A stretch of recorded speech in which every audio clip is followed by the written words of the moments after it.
Ultima salió de la nave y se dispuso a evacuar a los Dragonauts, en especial a Gabil, que se encontraba en el centro de la explosión. Habían recibido la orden de acabar con el enemigo lo más rápido posible y por eso se preguntaba si se había contenido demasiado. Pero más destrucción solo hubiera acabado con los Hiryu junto con las naves enemigas.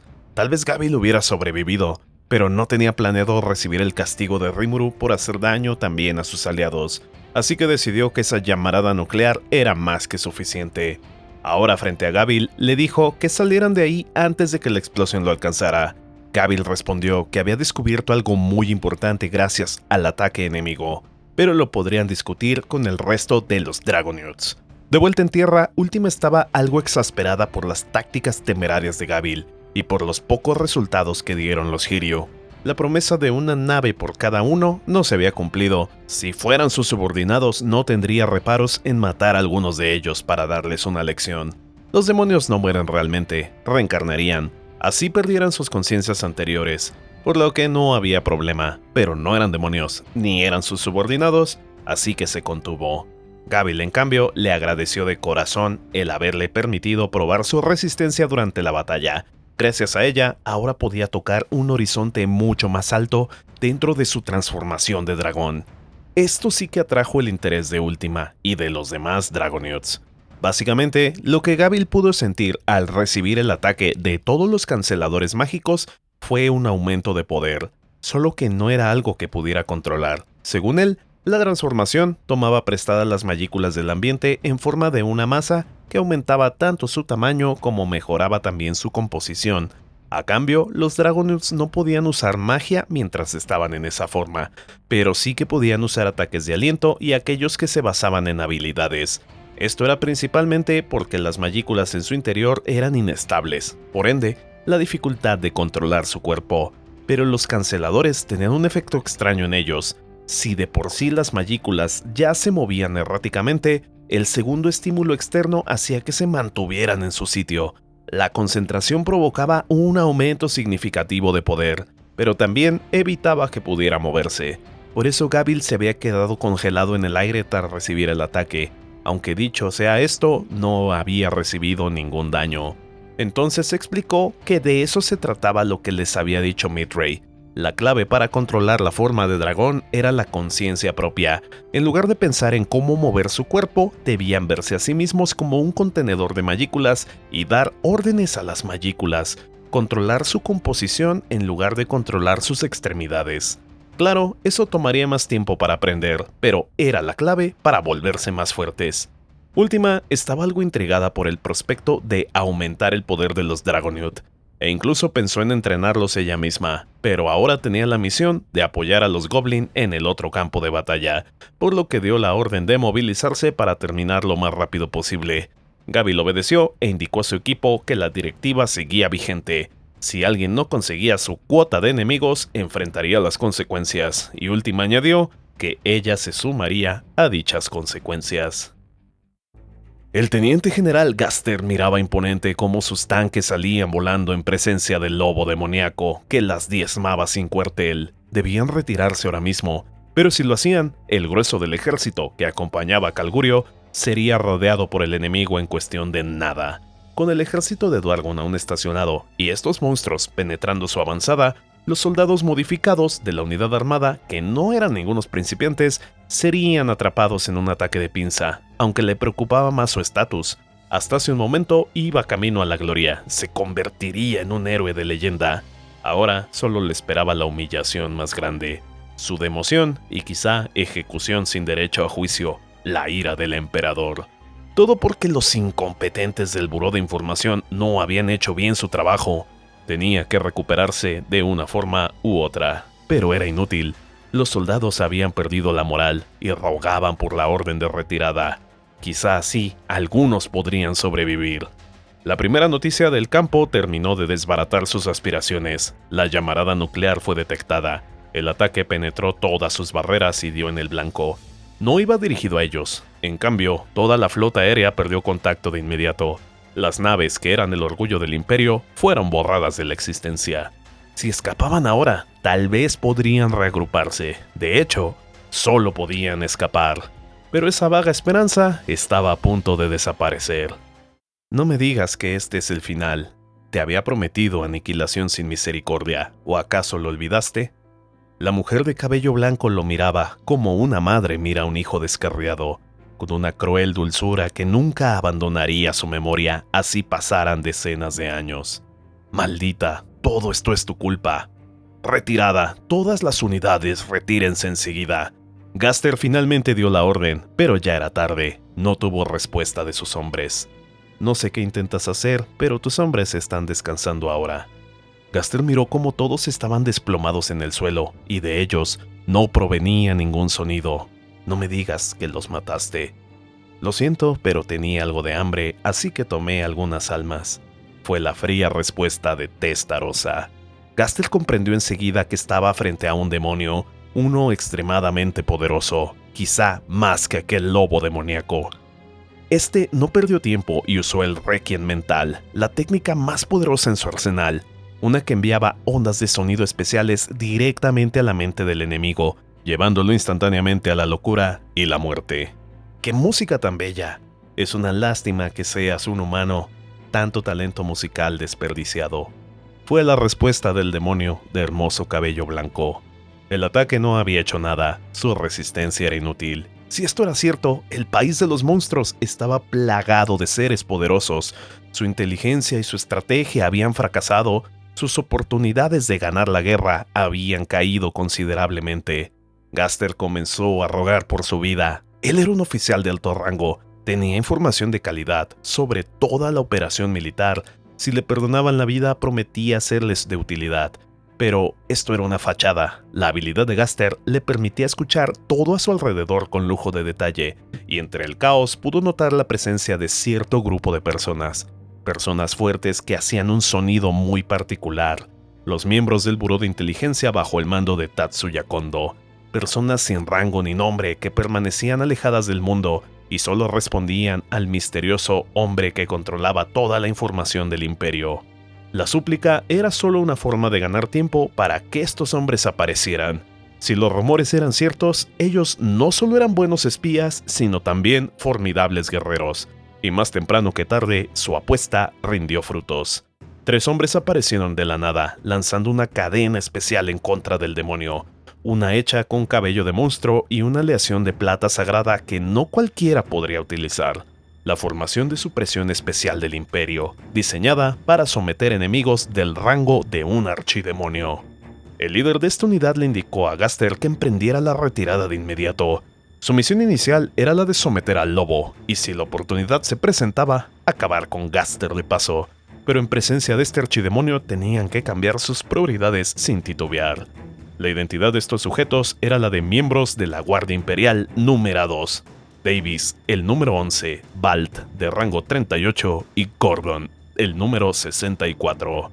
Un equipo especializado en operaciones encubiertas, el cual casualmente había formado parte durante la supresión del demonio primordial blanco durante el incidente de la Costa Carmesí. Testarossa reconoció al tipo delante suyo. Esto sí que es un encuentro nostálgico. Ustedes son los que me derrotaron antes. Es hora de saldar cuentas. David reconoció a Blanc e informó que se trataba del demonio primordial blanco. En aquel momento, Testarossa se encontraba disfrutando de un festín de almas, cuando fue atacada por sorpresa, y eso sucedió. Los soldados imperiales la habían logrado sellar. Pero había pasado muy poco tiempo como para que hubiera regresado al mundo. Sin embargo, no tenían miedo, ya la habían vencido una vez, podían hacerlo de nuevo.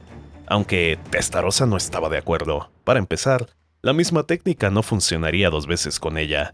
Esa cadena era poco menos que un juguete, aunque Gaster estaba convencido de que su Requiem mental funcionaría. Primero lo había configurado para atacar a cualquier tipo de enemigo. Ahora que sabía que era un demonio, la configuró para solo atacar formas de vida espirituales. Si la detenían el tiempo suficiente con la cadena, ella colapsaría tarde o temprano. Solo que eso nunca sucedería. Ni la cadena ni el Requiem tenían efecto alguno.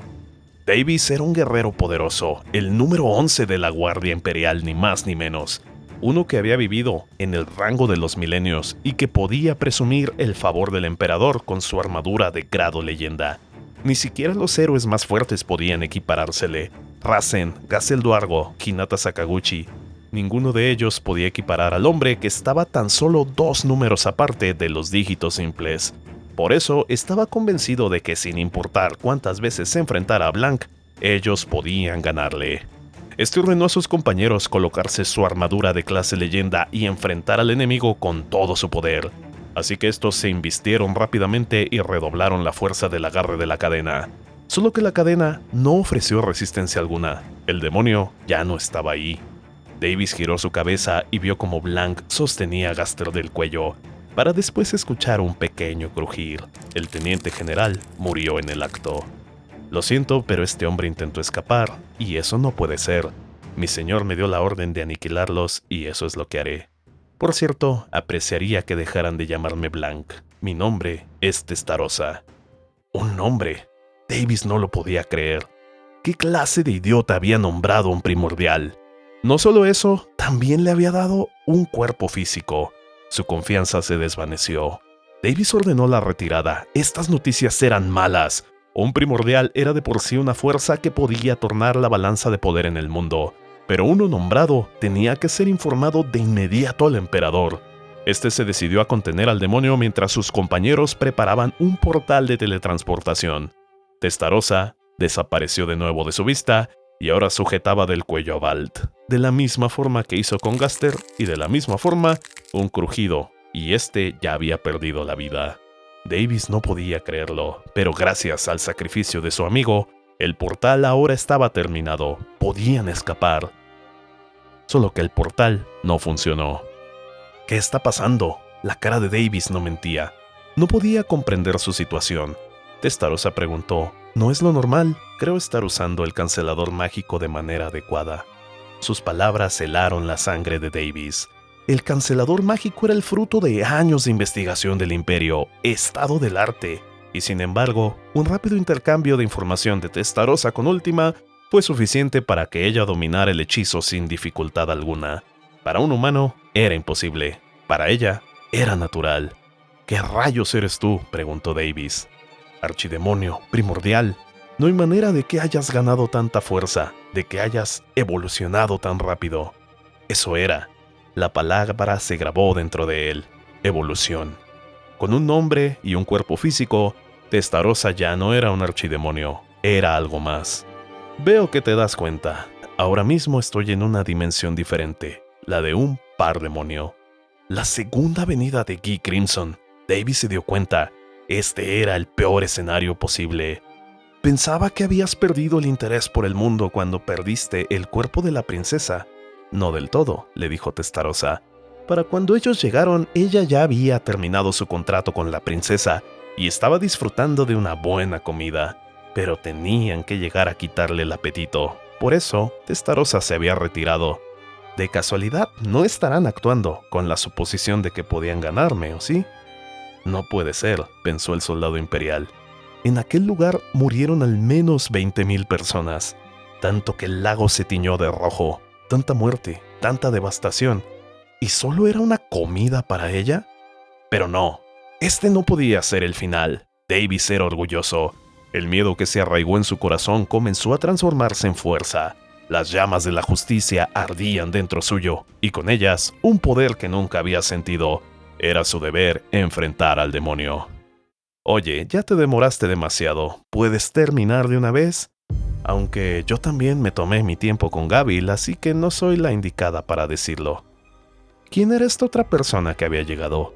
Una niña de cabello púrpura en uniforme militar que hablaba casualmente con el primordial. Su aura, su presencia, eran iguales a las del otro.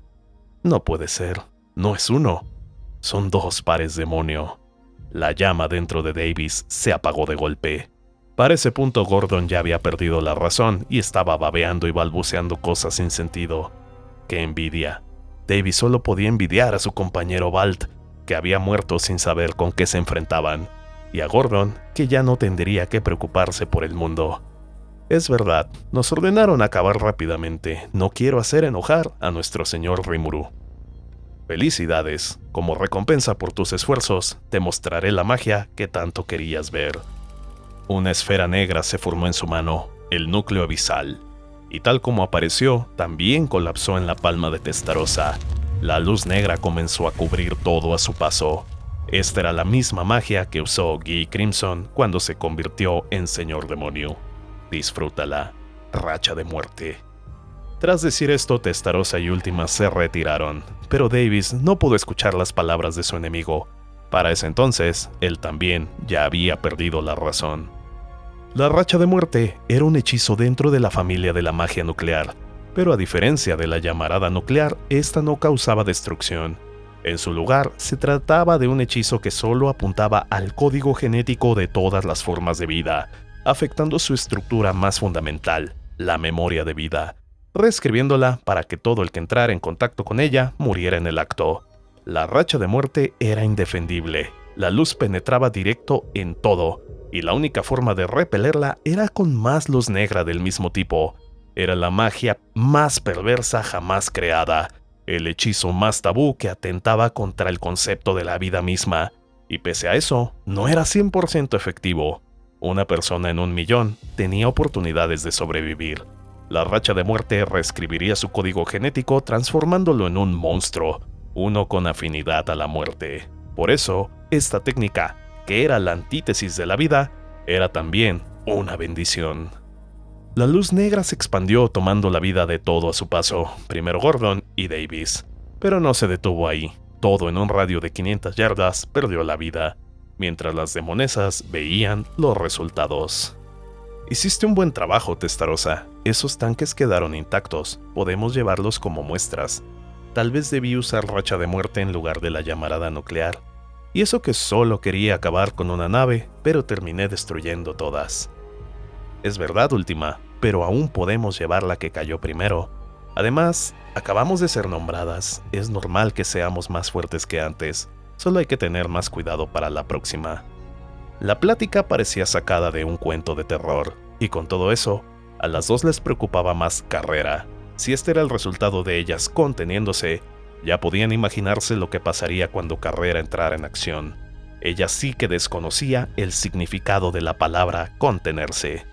Por eso Rimuru la había puesto en la retaguardia. Su amo estaba preparado para todo, pese a que les había hecho mantenerse como espectadoras tanto tiempo. Si las hubiera enviado desde el principio, se hubieran ahorrado muchos problemas. Aunque probablemente quería darle experiencia a Gabil y a Gopta. Claro que si los hubiera hecho evolucionar directamente, los habría vuelto más fuertes de golpe, pero la única forma de hacerlos útiles era con experiencia real. En todo caso, estaban felices de haber podido actuar, así fuera solo hasta el final. De los afectados por la racha de muerte, ninguno logró sobrevivir convirtiéndose en un monstruo. Eso por el simple motivo de que las almas estaban siendo cosechadas por Testarossa. Si no había un alma que transformar, no habría salvación milagrosa. Es como dicen, los tratos con el diablo nunca son justos, y todas las almas que clamaron ese día serían ofrecidas a su señor. De la división de tanques mágicos con 2000 unidades de asedio y la división de combate aéreo de 100 naves con una fuerza combinada de 240.000 soldados, no quedó uno solo con vida, dejando solo a la división armada de Calgurio, que se encontraba marchando hacia Tempest sin la capacidad de comunicarse con el resto de sus fuerzas.